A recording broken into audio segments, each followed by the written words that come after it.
Boleh jadi dia pun terjebak dalam pemikiran yang menurut saya keliru. Boleh kan? Boleh kan saya menganggap orang lain keliru? Boleh kan? Tapi tidak saya musuhi, tetap saya cintai walaupun menurut saya keliru. Sebagian ngomong bahwa ayat ini waman ahsanu minallahi hukman. Siapa yang bisa membuat undang-undang yang lebih bagus dari Tuhan? Nah, memang tidak ada. Buatan wonten aja nih. Tidak ada yang mampu membuat undang-undang lebih hebat dari Tuhan. Ya sudah, kalau gitu kembali ke hukum Tuhan. Nanti dulu. Sekarang waman ahsanu minallahi hukman. Ini agak serius dia, tidak apa ya, serius ini. Tadi kalau tadi guyon-guyon, ini serius ini. Serius loh ini, tidak apa ya. Waman, ketika saya ngomong serius ini bukan serem, cuma kita butuh perhatian supaya tidak disalahpahami. Yang bahaya itu disalahpahami nanti. Waman ahsanu minallahi hukman. Loh, iya, tidak ada yang bisa membuat undang-undang lebih bagus dari undang-undang Tuhan. Tapi sekarang saya tanya, kalau kita mau tahu hukum Tuhan, kita mau undang-undang Tuhan,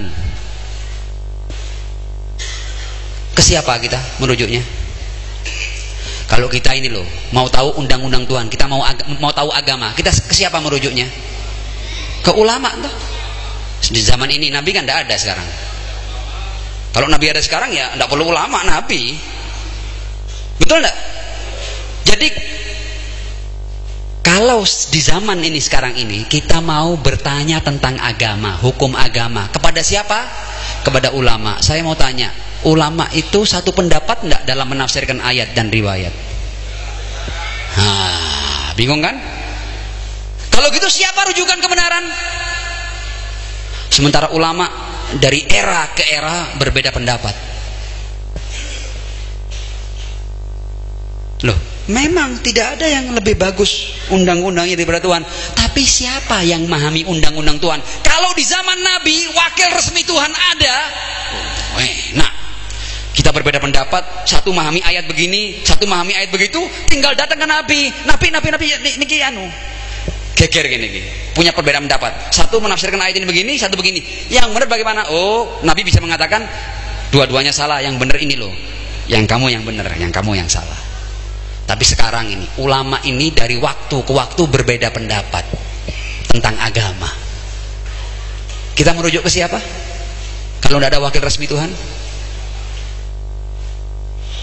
Waman ahsan minallahi hukman, betul.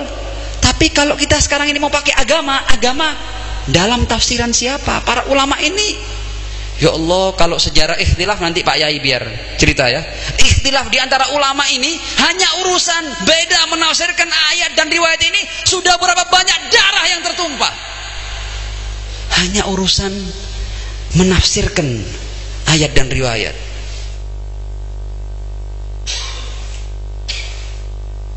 Jadi yang dari Tuhan pasti benar, tapi yang murni dari Tuhan, yang dibawakan oleh wakil resmi Tuhan, para nabi, para rasul.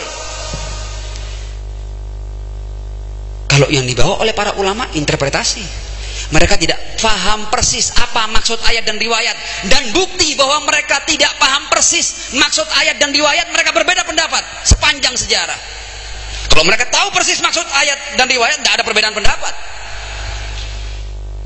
Adanya banyak perbedaan pendapat ini menunjukkan bahwa mereka tidak paham persis, makanya berbeda. Jadi agama itu memegang kebenaran absolut di zaman wakil resmi Tuhan. Di zaman siapa? Wakil resmi Tuhan.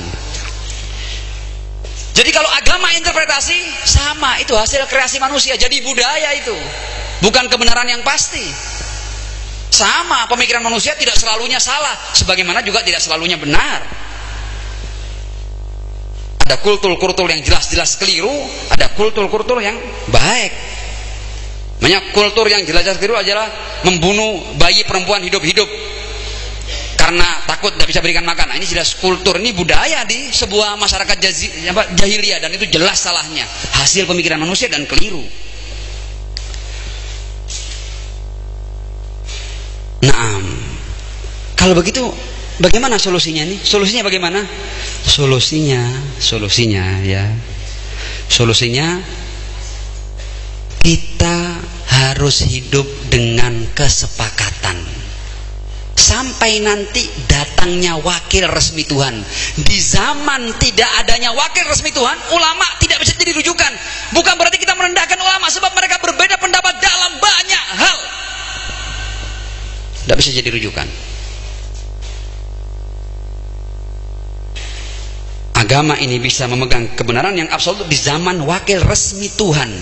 Ketika tidak ada wakil resmi Tuhan, yang ada itu bukan agama murni ilahi, yang ada agama interpretasi. Karenanya macam-macam, warnanya macam-macam, beraliran-aliran, bermadhab-madhab, bersekte-sekte, centang perenang, mohon maaf. Dan sudah banyak mengalirkan darah muslimin hanya karena urusan perbedaan pendapat.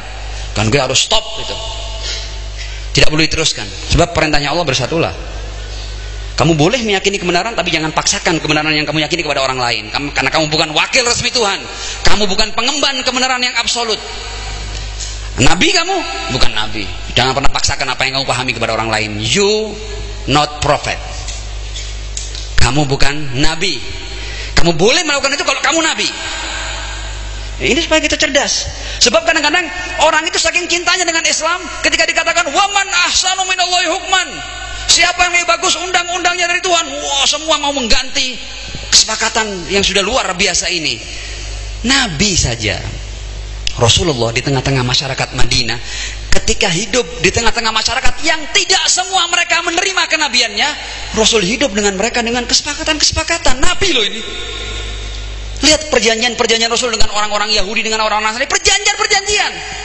Sebab apa? Sebab mereka tidak meyakini kenabiannya. Kebenaran absolut dari saya ini akan diterima kepada orang-orang yang mengimani saya. Tapi ada orang-orang yang tidak mengimani saya, meskipun saya mengemban kebenaran absolut, saya tidak bisa hidup bersama kecuali lewat kesepakatan-kesepakatan, perjanjian di antara kita, ada tanda tangan kita. Masa kita mau lebih laju dari Nabi? Jangan dong. Jangan. Free kick nanti. Itu kartunya bukan merah lagi, lorek itu sudah terlalu pelanggaran. Kalau kita mau balap Kanjeng Nabi, buatan saya, jangan balap Kanjeng Nabi. Kita harus ikut di belakangnya. Wa ma atakumur rasulu fakhudhuhu wa ma nahakum anhu fantahu. Nah, sekarang ini sudah di akhir ya. Mohon maaf kalau kepanjangan. Saya tidak niat panjang kayak gini. Tapi sudah diizinkan tadi, ya akhirnya ngomong. Jadi di zaman belum datangnya wakil resmi Tuhan, pandai-pandainya kita membuat kesepakatan di antara kita. Kita ini yang sudah multi etnis, multi ras, multi suku, multi agama, multi madhab, multi sekte, multi pemahaman, yang kadang-kadang sesama pengikut madhab Syafi'i, apa dikira pandangannya ketika menerjemahkan fatwanya Syafi'i sama semuanya? Tidak, beda-beda. Menurut saya Syafi'i pendapatnya begini, menurut saya lain lagi. Loh, ini kita ngomong kenyataan. Jadi jangan sampai karena tidak cerdasnya kita memahami situasi dan kondisi dan memahami permasalahan, akhirnya kita tukaran terus, geger terus kita ini. Tinju itu ada rondenya, pakai 1, 2 selesai. Ini kita kayaknya muslimin tidak ada rondenya, tanpa akhir ronde terus. Kayaknya mau dibuka lagi ini, digelar lagi ini pertarungan antar umat ini. Oh, jangan, selesai, harus diakhiri ini. Dan yang mengakhiri mulai setiap kita ini, kita suarakan kebersamaan, kita suarakan saling menghormati pendapat, kita keluarkan cinta. Kata Imam Ali bin Abi Thalib, manusia itu ada dua. Ada kalanya dia saudaramu seagama, atau paling tidak kamu kan sesama manusia kan. Masa kamu sama manusia mau jadi kanibal kamu? Loh, kita ini kadang-kadang sok anti kanibal, tapi kita kanibal. Ya kan, ketika kita memerangi manusia, lo itu saudaramu sesama manusia. Bagaimana kamu izinkan dirimu untuk memerangi sesama manusia? Harus berakhir ini.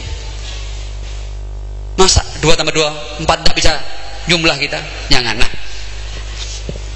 kembali ke masalah, Allah sudah menjanjikan, dan ini disepakati oleh seluruh agama, seluruh aliran, seluruh ideologi.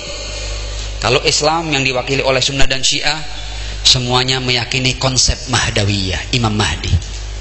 Kalau Anda tanya kepada orang-orang Kejawen, mereka meyakini Satrio Piningit. Kalau Anda tanya kepada orang-orang beragama di Eropa sana, mereka meyakini Messiah. Anda tanya di suku Maya, di berbagai macam ideologi, semua mereka menanti bahwa akan datang Raja Adil di akhir zaman yang akan memenuhi dunia ini dengan keadilan. Ini kesepakatan seluruh ideologi. Bahkan Jawa luar biasa, imam yang gaib, Satrio Piningit. Piningit itu dipingit, gaib. Sama. Jawa pun sama dengan Islam. Satrio Piningit. Sampai datangnya sang satria sejati itu yang dinanti oleh seluruh umat manusia ini. Dan nanti ketika datang seperti para nabi. Betul, dia bukan nabi, dia tidak akan bawa risalah baru. Dia akan menjadikan risalah yang dibawa oleh Muhammad sallallahu alaihi wasallam memenuhi seluruh penjuru dunia ini dengan keadilan. Tapi dengan mukjizat, Apa mukjizatnya? Jadi tidak laku. Ada orang mengaku Imam Mahdi tidak laku. Nanti itu seperti ketika Nabi itu ngomong saya Nabi, bawa Al-Quran, mukjizat. Nabi Musa ngaku dia Nabi, tongkatnya mengalahkan seluruh tukang sihir, tongkatnya belah lautan, tongkatnya menenggelamkan Firaun. Ada mukjizat, ada bukti. Wakil resmi Tuhan selalu dengan mukjizat, selalu dengan i'jaz. Dan nanti sahibul asri wa zaman, Imam Mahdi yang menjadi kesepakatan seluruh ideologi di dunia ini, dia akan datang dengan diawali suara dari langit. Ada suara dari langit yang menjadi itmamul hujjah kepada seluruh umat manusia. Nanti itu zaman wakil resmi Tuhan nantinya sebagai wasi Rasulullah Shallallahu Alaihi Wasallam. Kita berdoa mudah-mudahan zaman itu segera disegerakan oleh Allah Subhanahu wa taala. Tapi sebelum zaman itu datang, maka yang membuat kita bisa hidup bersama adalah rajutan-rajutan di antara kita. Dan kita sudah punya rajutan yang luar biasa. Kita punya rajutan Pancasila. Kita punya rajutan Bhinneka Tunggal Ika. Kita punya rajutan NKRI dan kita punya rajutan UUD 45. Dan jangan dirobek rajutan ini. Rasul saja dengan orang-orang Nasrani Yahudi yang tidak mengakui kenabiannya, Rasul buat perjanjian-perjanjian. Dan pendiri bangsa ini, orang-orang yang meneteskan darah untuk merdekanya bangsa ini, untuk terciptanya republik ini, sudah membuat rajutan. Jangan diusir lagi rajutan ini. Karena itu NKRI harga merdeka. Hidup Pancasila. Hidup Bhinneka Tunggal Ika. Salli ala Muhammad wa ali Muhammad wa ajil farajahum. Lalu di mana kalau gitu peran agama loh? Kalau Anda ini seorang muslim, tunjukkan sebagai seorang muslim sumbangsih terbesar Anda kepada umat manusia. Kalau Anda seorang Buddha, tunjukkan sumbangsih Anda kepada seluruh umat manusia. Kalau Anda seorang Hindu, ini kita pakai frame fastabiqul khairat. Punya frame-nya. Kalau Anda muslim, hal terbaik apa yang bisa Anda persembahkan untuk bangsa dan negara Anda? Harus begitu. Jangan untuk mengikut yang lain. Khairun nas anfa'uhum linnas. Sebaik-baik manusia. Ini semuanya ajaran Nabi. Kalau mau ngomong Islam, khairun nas anfa'uhum linnas, bukan anfa'uhum lil muslimin. Sahih am la hadza? Ya cukup lah ya. Sudah terlalu panjang kita. Jadi mohon maaf kalau kebablasan. Mudah-mudahan apa yang saya bicarakan bisa menjadi motivasi bagi diri saya sendiri untuk memberikan yang terbaik kepada sesama manusia, dan mudah-mudahan bisa menjadi penyemangat antum yang mendengarnya untuk bergerak di jalan yang sama. Mudah-mudahan bangsa Indonesia bersatu, jaya, dan bisa bermanfaat bagi bangsanya dan bagi seluruh bangsa di dunia, insya Allah. Kita ingin kehidupan sesama manusia saling damai, saling menghormati, saling menghargai, saling menyayangi, saling menghormati.